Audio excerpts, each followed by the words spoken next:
Oh, here we go. Just a matter of weeks, their small part of the border had gone from 1,500 daily encounters to less than 30. And again, that's that's just a simple matter of common sense border enforcement. Sorry. Thank you. Yep, I'm sorry.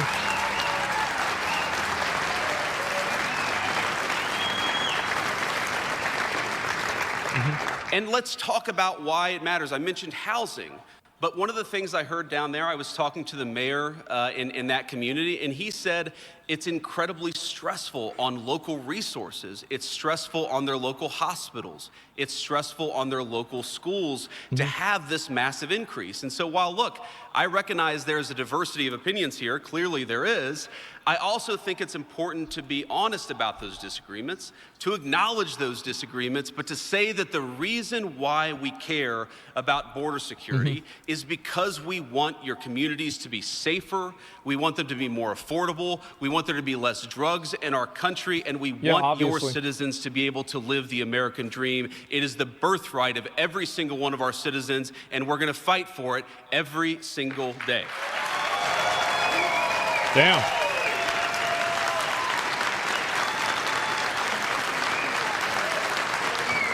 JD 2028. I think he's going to run.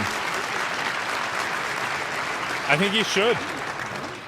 So, with all due respect for some of the disagreements and opinion, I'd say we welcome disagreements. We want to talk about those disagreements, but we also have to respect the law in the United States of America. And I can tell. Didn't Trump say he couldn't see Vance running? Oh, I don't know. I mean, he did just run. He ran as vice president. I can tell you that, yes, of course, you're going to disagree with some of our policies. That's okay. Come and tell us when you disagree with our policies, and we'll have a conversation. Imagine that. Maybe don't shout it in front of 2,000 people. I can't even hear what you're saying, sir. But importantly, importantly on this question of immigration, we have to recognize that, yes, you can disagree with some of the laws that are in place. You can disagree with the enforcement of those laws. You can even vote for people who want to change those laws. But while we have immigration laws on the books, we will enforce them, and we expect our local municipalities to help us. Yeah, that's the way it works. Right? Yeah, I know, it's crazy, right? It will be the policy of the Trump administration to enforce the nation's laws, and it will be the policy of the Trump administration to say that it is not up to local cities to choose which federal laws they're going to enforce. It's important. We can't do immigration enforcement with sanctuary cities. We've got to have everybody respecting the law, and that is going to be one of the major policy focuses, of course, of the Trump administration, and it already has been. Another version of this? I want to just say one final point about this issue of housing and of the strains that immigration and illegal immigration in particular put on our housing stock. We know from economists that blue-collar folks are often those who face the biggest cuts in wages and in services when you have communities overwhelmed by illegal immigration. I come from a blue-collar family, and I think one of the main drivers is that we need to be able to give our citizens, black, white, or whatever Can somebody else open this and see if it's happening to you too? If you are an American citizen, you deserve to have a government at the local, city, and federal level that fights for the American dream for you. And we've seen... It is? Okay. And we've seen, yes, over the Biden administration, but let's be honest, over 40 years of American policy, we've seen a lot of our blue-collar Americans, urban and rural, struggling to afford a home, struggling to raise their kids in safe communities, struggling to look to the future with hope and optimism. Yeah, and so, with all respect for policy disagreements, I think that one thing that unites us in this room is that we want to give our blue-collar people in the United States of America a shot at the American dream again. We may disagree about how exactly to do it, but let's do it together. Let's fight for our people together, and let's reinvigorate the American dream for the American citizen once again.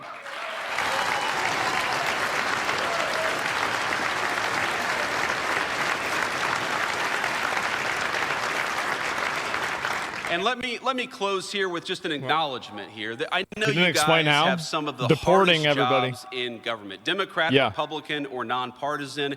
You guys are the ones, of course, who fix the potholes. You guys are the ones that make sure our local police have the funding that they need. Our local firefighters are able to do the incredible job that they do. So I just want to let you know, from the Trump administration, from the president, the vice president, and everybody else, we respect what you do. We're impressed by you. We think you guys are doing a great job, and we want to make sure that you have a presidential administration that is making your lives easier and not harder. So please consider our administration one with an open door. Please come to us when you have issues. Even if you don't like what we're doing on the policy, you guys have got to be able to come and talk to us. So keep doing a great job. Unless you own a Tesla. Keep doing what you're doing. Enjoy the rest of your time in Washington. God bless you guys, and thank you for doing the great job. That's pretty good.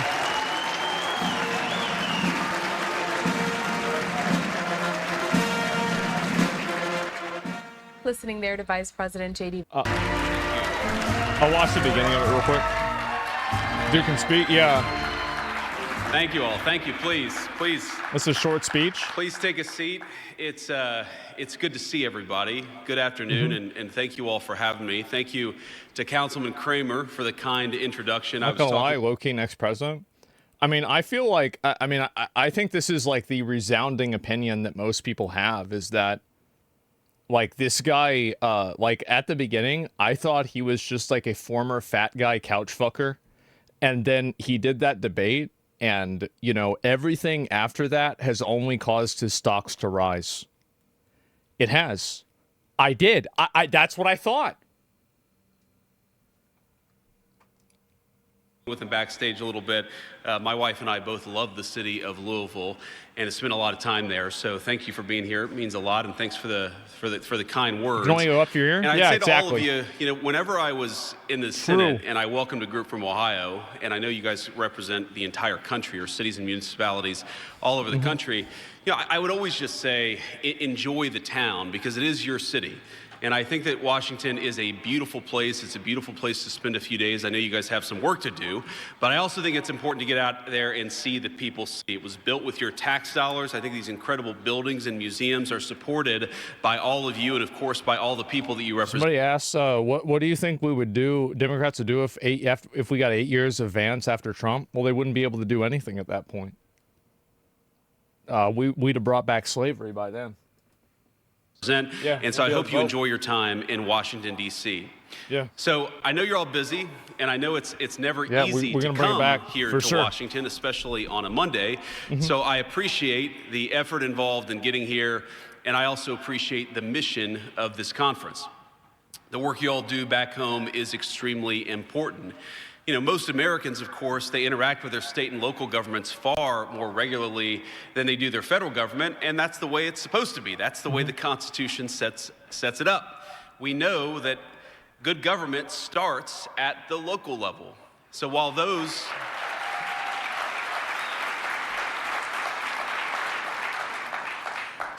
of us in Washington certainly take up most of the press attention, and we do that whether we want to or not, I want to acknowledge the enormous impact local governments have on the lives of our great American citizens. Now, the Trump administration believes in the wisdom of federalism and leaving local issues to local officials. Damn. But what the hell? Also recognize the importance of supporting and collaborating with all of you, because so many of the issues that you deal with, of course, implicate local issues, but state issues and federal issues as well. And one area of shared interest between President Trump and I think every single person in this room is the importance of providing good housing for our citizens at a reasonable and affordable cost. Just make more houses. And I have to say, I'm hard-pressed to think of a time in my 40 years of life where it's been so hard for normal American citizens to afford a home. I feel like it really can't be overstated how good it is that we have somebody that's involved in politics at a very high level that isn't a Social Security recipient. It is really nice. Thank God. Renting a home has become a challenge, or worse yet, fallen completely out of reach for so many of our families. Yeah. I was talking Oh, with a he says relative a 40. couple of years ago, and she just made kind of an offhanded observation. As a younger person than I am, she was looking to buy her first home and just mentioned that when her parents were growing up, they could afford a nice home on a single middle-class income. And she was sort of mentioning this. Well, this is the meme that everybody has. Like, if you look at all the old sitcoms, it's like all of the old sitcoms, whether it's like, I don't know about Family Guy, but like, The Simpsons or like a lot of the like 80s and 90s ones, many of them are, a guy that has like a decent middle of the road job, oftentimes a blue collar job, and the wife is maybe a stay-at-home mom, or maybe she does something on the side, and they have like a whole house, they can support multiple kids, they have a boat, and everything's fine. So that it's like, in a way, you can tell, like how old the show is based off of that. As a sorrowful sure. thing. She was sad that that wasn't true for her generation. And I think all of us in this room, certainly including me, have a little bit more work to do, I think, to make housing more affordable. And I want to talk about that because I think it's the issue where our interests in some ways are most aligned with the people in this room. I read recently that the average income it takes to buy a new house is nearly 2 times the average salary of your typical American family. Not the average American worker, but the combined incomes of a husband and wife. And that's just not acceptable or sustainable in the United States of America. We want Americans to be able to afford. The thing is that, like, I'm really glad that he's saying this, because this is the same kind of stuff that made people vote for Bernie Sanders. Like, yeah, this is a huge fucking problem. This is a massive problem. It's actually in touch. Yeah, this is insane. Yeah, actual American problems. Yeah, exactly. Homeownership, because we know that the fact is, like, however bad you think DEI is, this is 100 times worse than DEI. When people own their homes, it makes them a stakeholder. It makes them a stakeholder in their neighborhoods, in their cities. Yeah, it's a real problem. And ultimately, of course, in this country that all of us love so much. We want our citizens to feel that investment in their own country, and it's hard. It's hard to feel that investment if you feel like you can't even own a slice of it, even if that's what you want to do. I think he brings up a really good point here too, and I think that this is something that a lot of times people don't really they don't consider seriously. I feel like if you're like 22 years old right now, your very early years as being a young adult were probably damaged by COVID. You can't get a job. All of the jobs are being replaced by AI. You can't afford a house. You're living with your parents. When you think about all of the different ways that like young people have things kind of stacked against them, you really shouldn't be surprised when they turn towards political extremism. Really, you should expect that to happen. Because, of course, these people are going to turn towards political extremism because they live a life that is completely devoid of dignity. There is no dignity in their life. They have to do things they don't want to do. They hate their life. And that's the reason why you have a lot of these people that are like, well, the solution to this is communism. I think it's because they can't afford a fucking house. And really, I mean, if you can't afford a fucking house, you can't do anything with your life, then yeah, of course you're going to look to probably just throw a wrench in the system one way or another. Okay, maybe not. I'm no commie. Well, no, I think that really, I think that there's a lot of people, the reasons why a lot of these like people are like I would say like anybody who's like into like the communism stuff, I think a lot of them at least, I think it's probably a direct result of not being able to live a life of dignity. I think that's exactly why. They're very entitled. Yeah. Mortgages are disgusting. Yeah. Now, on a more basic level, we don't want people living paycheck to paycheck. Yeah. We don't want them to make trade-offs between a trip to the grocery store and meeting next month's rent. Because even if you don't yet own a home, or even if you don't ever want to own a home, the knowledge... That's right, man. What's the point of working if the grind goes nowhere? Fuck the system. Well, exactly, right? Is that people are basically working their whole time, all the time, at a job that they hate in order to tread water and barely exist. And there's no end in sight. There's no light at the end of the tunnel. You can't be surprised when people like that want to tear down the entire thing. You should expect that. Of course if you they work will. hard and spend wisely, eventually you'll be able to afford a nice place to live. That goes, I think, a very long way to giving people a sense that they belong here and a sense that they have a stake in the future. Now, there are some important reasons why that belief is dwindling among Americans today.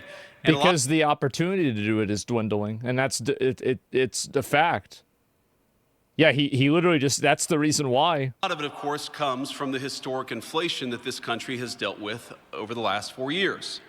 Now, under the previous administration, get a little bit political, the cost of a median price home in America more than doubled, and that was just in 4 years. It's not on my And end. if your salary didn't keep pace with inflation and rise 20%, your buying power took even a bigger hit. And of course, if you think about this, if the price of a home doubles and the price and your actual salary doesn't double, See, this is something that a lot of people don't understand. I used to go to Wendy's and I used to get all my food for $8. And now I go to Wendy's and I get all my food for $15. So unless I'm making twice as much money, I can't get as much Wendy's now. And that's the bottom line. That's just that's really where that's the beginning and the end. 15. No, I'm telling you, right? And so everybody knows this shit is happening. What was the Wendy's order? 6 spicy chicken nuggets, small chili, value fries. You know what a value fries is now? Yeah, they don't either. They got rid of it. They used to be the dollar fries, and then it was the value fries, and now it's just small fries, and it's $4. And so then and a large Dr. Pepper light ice, and then maybe a double stack with no pickles and no onions. That's my order. I used to be able to get that whole thing. It was like $8.60. I think actually the drink was more if I got a large drink, but if I didn't, it was $8.60. And this was like less than 10 years ago. Nowadays, that is, I'd say it's like almost $20. Really? you're a lot worse off. And we know that most Americans did not see their salary double over the last 4 years. Everybody knows So it's that. no surprise that home sales hit a 30-year low in 2024. Yep. Now, another reason for the elevating costs comes down to zoning. And the reality, as you all know, is that zoning is an area where federal authority is actually quite limited. And I'm sure none of you want the federal government in the business of mandating how cities and towns handle local laws, and that's certainly not what we want to do either. But I would ask everyone in this room is to be good partners with us, and certainly partners with your citizens, and think about how we can improve the costs of the costs of housing for our citizens. And I think one of the ways that we're going to have to do that is by being a little bit smarter about our local zoning rules. And in particular, when I think about zoning, I can't help but think about it without, of course, the communities that I know best, which are those that I represented in the state of Ohio. And, Columbus, Ohio in particular, I assume we've got some Columbus people here. And, Columbus is a boomtown in so many ways. I've got, relatives and family members who live there, who love Columbus. It's a magnet because it's had so much economic development. But one of the things that I worry about when I look at a city like Columbus or, Miami, which became a boomtown during the COVID years, is the unaffordability of housing. And So there was a house on my street that was for sale semi-recently, and a couple of my friends came over, and these are friends of mine that I grew up with. It was Cody and Jeff came over, and so we grew up in the same neighborhood together, and they were like one street down from me, and they looked up the house that was across the street from me, and they saw that the house was $450,000. And the woman who used to own the house used to be so poor that she had to walk to the bus stop because she couldn't afford a car. And she was doing garage sales and selling things on the fucking driveway on the weekends. And this woman now owns a $450,000 house, right? Is this a replay? Well, no, I've said it before. Yeah, I have. I've said the same thing before. And basically, so you have a situation where people are getting priced out of the neighborhoods that they grew up in. And not only are they getting priced out of it, but they're getting totally priced out. It's not like, oh, I need to get a little bit of a better job, and if I get a raise, I can afford this house. It's like, I need to make 3 times as much money as I'm currently making in order to afford this. It's insane.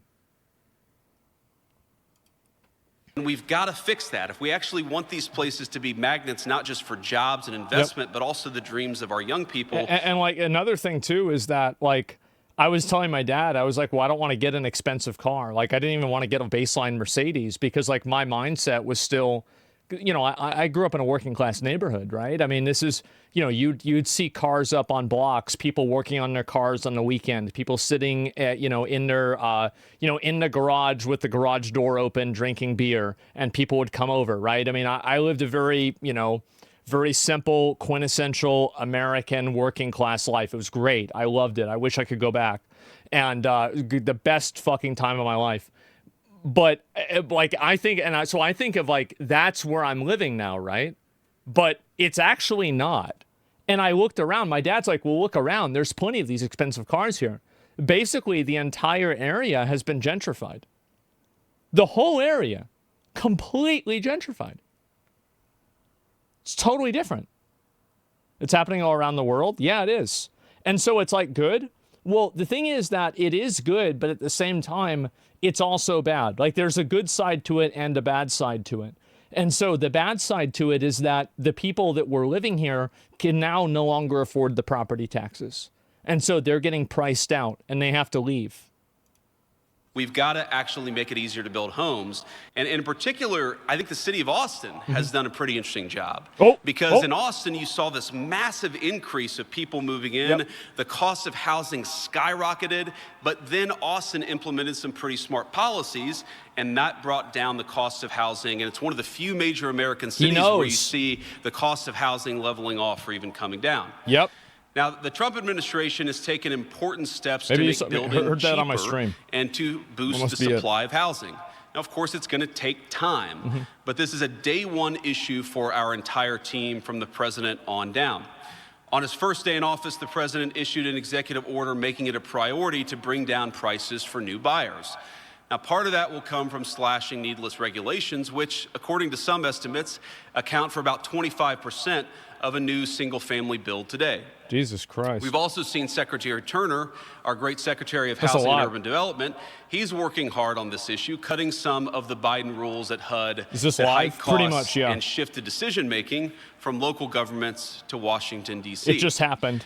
And Secretaries Burgum and Wright, and certainly Administrator Zeldin at the EPA, are putting in important work to bring down the cost of energy, which is, of course, a critical input to the cost of building a home, to say nothing, of course, of heating one and keeping its lights on. But I actually want to focus on something a little bit different, because I think this is one of the areas where what the Trump administration can do and has done is going to be one of the major drivers of bringing down the cost of housing. Now, local zoning, regulations, the cost of energy, these things are about the supply of housing. How do we get more houses out there to be built? But I think it's important to talk about the demand side of the housing market. And so much of what we're doing in the Trump administration when it comes to the immigration issue is framed about... If you kick them out of the fucking country, then they can't live in a house in the country. That's a good... Yep, absolutely. Law enforcement, about reducing fentanyl coming into our communities. And that is true. That is a big part of why we're doing what we're doing at the border. But when we talk about housing and why costs are so high, we don't talk enough about demand. And one of the drivers of increased housing demand, we know, is that we've got a lot of people over the last 4 years who have come into the country illegally. Yeah, they have to be somewhere. And that's something we have to work on if we want to meaningfully reduce the cost of housing too. Now, just think about this.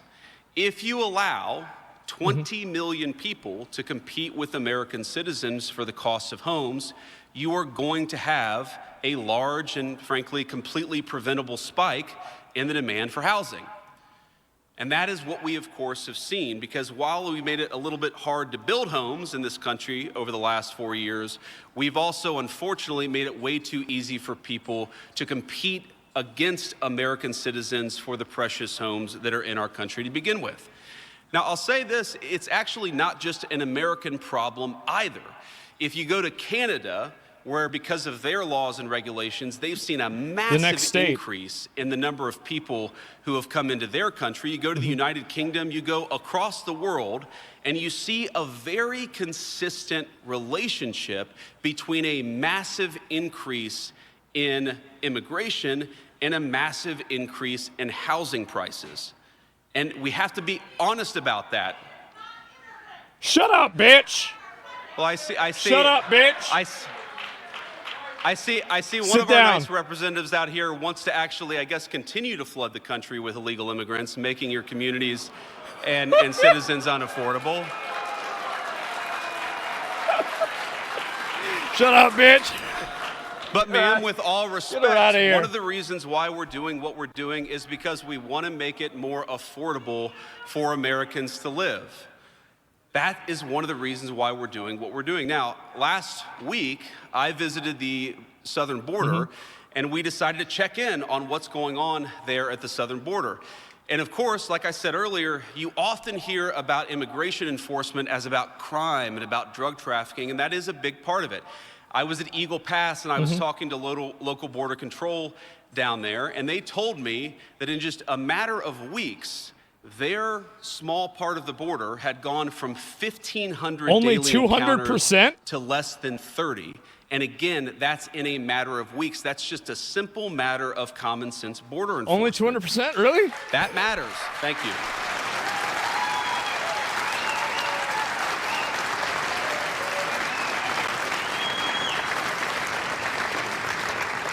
And let's talk 100% about why it margin matters. of I error? mentioned It's housing. 300%. But one of the things I heard down there, I was talking to the mayor in that community, and he said it's incredibly stressful on local resources. It's stressful on their local hospitals. It's stressful on their local schools to have this massive increase. And so while, look, I recognize there's a diversity of opinions here. Clearly there is.